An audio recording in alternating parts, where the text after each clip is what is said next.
তো বন্ধুরা, এর আগের ব্লগটা যারা যারা দেখেছিল তো সেদিনকেরই বিকেল থেকে আবার এই ব্লগটা শুরু করলাম। তো বিকেলে আমরা সবাই মিলে বেরিয়েছি ঘুরতে। তো যারা যারা এই ব্লগটা আমার দেখোনি তো বলে দিই, মানে আগের ব্লগটা। তো কদিন আগে আমাদের বাড়িতে আর কি আমার জার্মানি থেকে এক ননদ আর দিদিয়া তো সবাই মিলে বাড়িতে এসেছিল। তো খিচুড়ি খিচুড়ি খিচুড়ি হচ্ছে।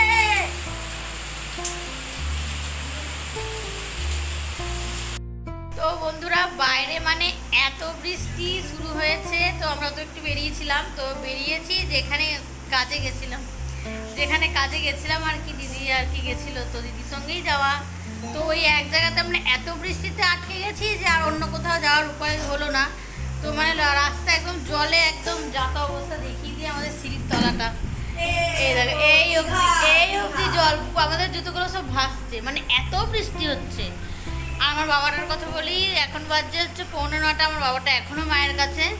তো বৃষ্টি এত জোরে পড়ছে, মানে ওকে আনতে যাব সেটাও পারছি না, আর মা বাপি যে আসবে সেটাও দেখি কি করা যায় লাস্ট অবধি।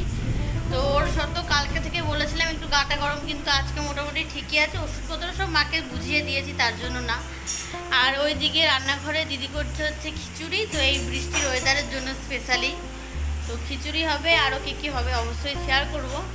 আর যেটা হবে, তো এইবার আমার বার্থডেটা আমার ননদরাই একদম কাঁপাকাঁপি করে দিয়েছে, যেটা আমার ভাবনারও বাইরে ছিল। তো দিদি আজকে যখন এসেছে, তো মানে ওই দিদি আর কি, ওই দিদির নাম মানে দিদির ডাক নাম তুয়া। তো তুয়া দিদি যখন এসেছে তখন আবার আমার জন্য দিদিও কেক এনেছে একটা। তো এটা এখন মানে কাটিং হবে, তো সেটাও শেয়ার করবো তোমাদের সঙ্গে। তো চলো দেখতে থাকো। আর এই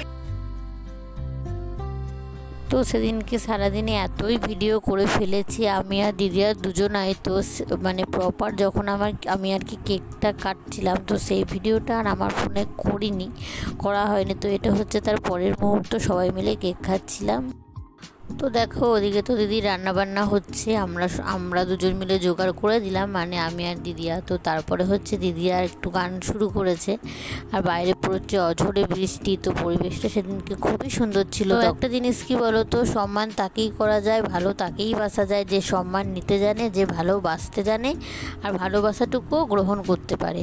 তো কে কী করছে, কার প্রফেশন কি, সেগুলো কিন্তু অনেক পরের ম্যাটার। তো আগে সে মানুষটা কেমন, সে মানুষের সঙ্গে ব্যবহারটা ঠিক কেমন করে, আর তার মানসিকতাটা কি। তো আমার কাছে সত্যি বলছি, আমার কাছে সেটা খুবই ম্যাটার করে। যারা সেগুলো নিতে জানে, আমার মনে হয় একমাত্র তাদের জন্যই সেগুলো বরাদ্দ। তো আমাকে যারা চেনো বা জানো বা আমার রিলেটিভ যারা, তো তারা সবাই জানো যে দিদিয়া হচ্ছে প্রফেশনাল সিঙ্গার। ও গান করে আর কি, প্রোগ্রাম করে, আর ও হচ্ছে মেলোডি গান ভীষণই সুন্দর গায়, এতটাই সুন্দর গায় মানে মন প্রাণ একবারে জুড়িয়ে যাবে ওর গান শুনলে। দেখো গল্প করতে করতে সন্ধে পেরিয়ে রাতও হয়ে গেছে, আর আমাদের এখানে গরম গরম খিচুড়ি, আর এটা হচ্ছে ডিম পোচের একটা কারি, মানে ডিম এক তেলানি বলে একটা রেসিপি হয়। তো এটা আমরা এর আগে এভাবে কখনো খাইনি। তো এটা বানিয়েছিল দিদি, তো দুটোই দিদি বানিয়েছিল, আর দুটো খেতেই খুবই সুন্দর হয়েছিল, খুবই টেস্টি হয়েছিল। তো এবার সবাই ডিনারও করে নেবো, আর বাবাটাকেও মা বাপি দিয়ে যাবে। আর দেখো আমাদের রাস্তায় জলটা শুধু দেখাচ্ছে, আমি জানি না ভিডিওতে কে কতটা বুঝতে পারবে, কিন্তু গলি পুরো একদম হাঁটু কি কোমর অবধি জল হয়ে গেছিলো সেদিনকে রাতে, বা মানে আমাদের বাড়ির সামনেটা। তো এই বছর বার্থডেতে আমি দুদিন কেক কাটিং করেছি, তো দুদিনই তোমাদের সঙ্গে শেয়ার করলাম। আর এই কুর্তিটা আমাকে দিয়েছে অমিত বার্থডে উপলক্ষে। তো চলো আজকের ভিডিওটা এতটুকুই থাকবে, সবাই খুব ভালো থেকো, দেখা হচ্ছে আবার নতুন ভিডিওর সঙ্গে। তো আজকের মতো সবাইকে গুড নাইট, টাটা, বাই।